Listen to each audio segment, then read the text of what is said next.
Hello everyone. Hello everyone. बहुत सारे बच्चों को क्वेश्चन आ रहा है कि क्या सर 2025 में जैसे पेपर मुश्किल आए थे, तो क्या 2026 में भी एग्जाम मुश्किल आने वाला है, और अगर आने वाला है तो क्या पेपर के पैटर्न में कुछ चेंज होने वाला है।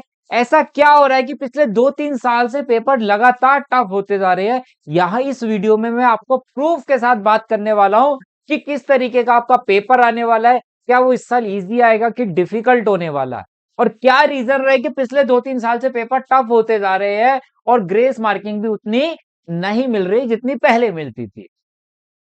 देखिए, यहाँ पे पहले पिछले 3 साल के पैटर्न के बारे में बात करते हैं। 2023 के बारे में बात करें तो अब मीडियम आया था। पहले मीडियम पेपर आता था, इजी मीडियम और डिफिकल्ट का मिक्सचर बनता था, एक मीडियम पेपर बनता था। लेकिन ये मीडियम से ज्यादा आया था, और यहाँ पे क्या था, ट्रिकी था, स्ट्रॉन्ग कॉन्सेप्शनल अंडरस्टैंडिंग की जरूरत थी। अगर आपके कॉन्सेप्ट क्लियर है, और उसमें भी उसने बहुत सारे ट्रिकी क्वेश्चंस पूछे थे, कॉन्सेप्ट के अंदर भी सब कॉन्सेप्ट अगर आपका क्लियर नहीं था तो फिजिक्स मैथ्स और कुछ सब्जेक्ट्स के और भी पेपर ऐसे थे जिसके आंसर बच्चे नहीं दे पा रहे थे सही से। 2024 में भी अब मीडियम ही आया था पेपर। 2025 में अब मीडियम कॉन्सेप्शनल बेस, फिर से बहुत कॉन्सेप्ट बेस क्वेश्चन आए। आपने फिजिक्स का पेपर सुना होगा, मैथ्स का पेपर भी सुना होगा कि अब ऐसे ऐसे क्वेश्चन आए। कोई बोलता है कि भैया नीट के लेवल के क्वेश्चन आ रहे हैं फिजिक्स के अंदर। तो ऐसा क्या हो रहा है कि इतना टिपिकल पेपर सीबीएसई लगातार कुछ सालों से बना रही है। आखिर वो चाहती क्या है हमसे, है ना? ऐसा रीजन क्या है? तो इस रीजन के पीछे एक तो लगता है कि अब आपके क्या हो गए है, मार्क्स खत्म कर दिए गए। ज्यादातर यूनिवर्सिटीज में अब आपका वेटेज पे, मार्क्स पे नहीं एडमिशन होता है। सीयूटी हो गया, नीट हो गया, जेई हो गया, है ना? और बाकी कहीं पे भी आप जाओ तो कहीं पे भी मार्क्स रिक्वायरमेंट नहीं है। बीबीए करना है, बीसीए करना है, हर तरफ क्या है, एंट्रेंस एग्जाम है। सीयूटी जब से आया है तो देखेंगे कि पेपर का लेवल दिन ब दिन टिपिकल होता जा रहा है। इस बार सीबीएसई सीयूटी में भी मुश्किल आया है। नीट के बारे में सबको पता है क्या हुआ, सीयूटी मुश्किल आ गया, यहाँ पे बोर्ड एग्जाम मुश्किल आ गए। तो यहाँ पे ऐसा क्यों हो रहा है? क्योंकि एक तो कारण है कि जब उनको लगता है कि ऑब्जेक्टिव बेस्ड, जब हमने सारे एंट्रेंस एग्जाम कर ही दिए तो बच्चा क्यों ना 12th में उसकी प्रिपरेशन करे। तो उसके लिए उन्होंने क्या किया, यहाँ पे सेशन रीजनिंग के क्वेश्चंस लगा दिए, केस बेस्ड क्वेश्चन बढ़ा दिए, है ना? केस बेस्ड क्वेश्चन बढ़ा दिए, सेशन रीजनिंग बढ़ा दिए, एमसीक्यू बढ़ा दिया। अगर हम एमसीक्यू सेशन रीजनिंग देखे तो 20 नंबर के क्वेश्चन आ रहे हैं, केस बेस्ड के देखे तो 12 नंबर के। तो 80 में से 32 मार्क्स के तो यही आ रहे हैं। अब केस बेस्ड के लिए क्या चाहिए, कॉन्सेप्ट नॉलेज चाहिए। सेशन रीजनिंग एमसीक्यू के लिए क्या कीजिए, क्योंकि 1 मार्क्स है। जहां तो देखो पहले क्या होता था, आपने कुछ लिख भी दिया तो कुछ मार्क्स मिल जाते थे सब्जेक्टिव के। अब एमसीक्यू में एक फॉर्म में है, तो अगर गलत है तो 0 ही मिलना है, सही है तो 1 नंबर मिलेगा ना। और अगर गलत है तो 0 सब्जेक्ट, थोड़ी सी स्टेप मार्किंग के मार्क्स भी नहीं मिलते आपको।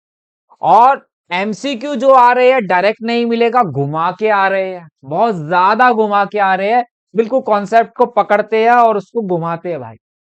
पहले क्या था, सीधा सीधा क्वेश्चन मिलता था 1 मार्क्स का। अब ऐसा नहीं हो रहा। अगर आप पिछले साल के कुछ 2023 से पहले के पीवाईक्यूज देखोगे तो आप कहोगे अरे ये तो बहुत आसान है। मतलब जैसे जैसे आप चैप्टर कर रहे हो वैसे वैसे आप पीवाईक्यू लगा सकते हो। अगर मैथ्स है आपके पास तो अगर आप देखोगे तो इसी चैनल पे आपको चैप्टर वाइज सब कुछ करा रहा हूँ। उसी में इंपॉर्टेंट क्वेश्चन एनसीईआरटी के सारे हो रहे हैं, कॉन्सेप्ट्स हो रहे हैं, ट्रिकी क्वेश्चंस हो रहे हैं, एमसीक्यूज हो रहे हैं। हर एक चैप्टर के हम साथ के साथ सब चीजें कर रहे हैं। आप इस चैनल में प्लेलिस्ट आपको मिल जाएगी और लाइव क्लास भी मेरी होती है, ठीक है? और केस बेस भैया 12 नंबर के, अगर आप पिछले जितने भी एमसीक्यू पीवाईक्यूज देखोगे, एक भी केस बेस का क्वेश्चन रिपीट नहीं हुआ है आज तक। और हर साल मुश्किल से मुश्किल लेके आ रहे हैं केस बेस। तो यहाँ पे ना तो आपको रिपीटेशन में मिल रहा है क्वेश्चन, जैसे आप पहले पीवाईक्यूज कर लेते थे तो उसमें से हमें एनसीईआरटी कर ली, मैथ्स की पीवाईक्यू कर लिए, मिल जाते थे क्वेश्चंस सेम टू सेम। उसमें से कहीं ना कहीं एक दो क्वेश्चन थोड़ा बहुत आगे होता था, पीछे होता था, वो हम कर लेते थे। नहीं भी होता तो चलो 8-10 नंबर का छूट गया, लेकिन यहाँ 12 और 20 कितने हो गए, 32 मार्क्स हो गए। बाकी तो बीच का तो छोड़ ही दो, उसमें भी कई टिपिकल क्वेश्चंस आ रहे हैं। तो यहाँ पे क्या है, सीबीएसई क्या चाहता है, यहाँ पे चाहता है भाई रट्टा वेकेशन नहीं चलेगा। अब बेटा रट्टा वेकेशन नहीं चलेगा तुम्हारा।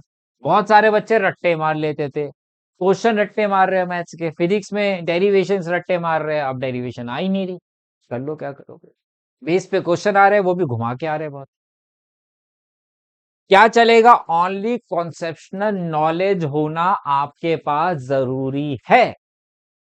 कॉन्सेप्ट सीखो, उसके बेस पे क्वेश्चन करो। कॉन्सेप्ट, टॉपिक कोई पकड़ो, उसका कॉन्सेप्ट पकड़ो, वो अच्छे से सीखो, फिर उस टॉपिक पे क्वेश्चंस करो। चैप्टर्स की बात नहीं कर रहा, यहाँ टॉपिक्स की बात कर रहा हूं, जो उस चैप्टर में टॉपिक्स की भी सब टॉपिक्स है, उनके धीरे धीरे पहले टॉपिक के सब टॉपिक पे कॉन्सेप्ट करते जाओ, उसके बेस पे क्वेश्चंस करते जाओ, और फिर चैप्टर कंप्लीट करो। बच्चा एक सोचता है एक चैप्टर पकड़ लेता हूं और सब कुछ लगा लेता हूं, लेकिन अगर उसने पहले कॉन्सेप्ट नहीं किया वो चैप्टर का, कैलकुलस में स्टार्ट करने वाला हूं, तो कैलकुलस में आपको बहुत कॉन्सेप्ट की जरूरत है। 5 चैप्टर है, 35 मार्क्स के 80 में से मैथ्स में, चैप्टर 5 to 9। और टेलीग्राम ग्रुप जरूर ज्वाइन कर लेना भाई, वहां पे क्लासेस के बारे में इंफॉर्मेशन मिलती है, और आपको नोट्स और असाइनमेंट्स भी वहां पे मिल जाएंगे, लिंक डिस्क्रिप्शन में डलवा दूंगा मैं। तो जितना कॉन्सेप्ट पे ध्यान दोगे, रट्टाफिकेशन छोड़ दो, आपके पास कोई भी सब्जेक्ट हो, रट्टा नहीं चलेगा।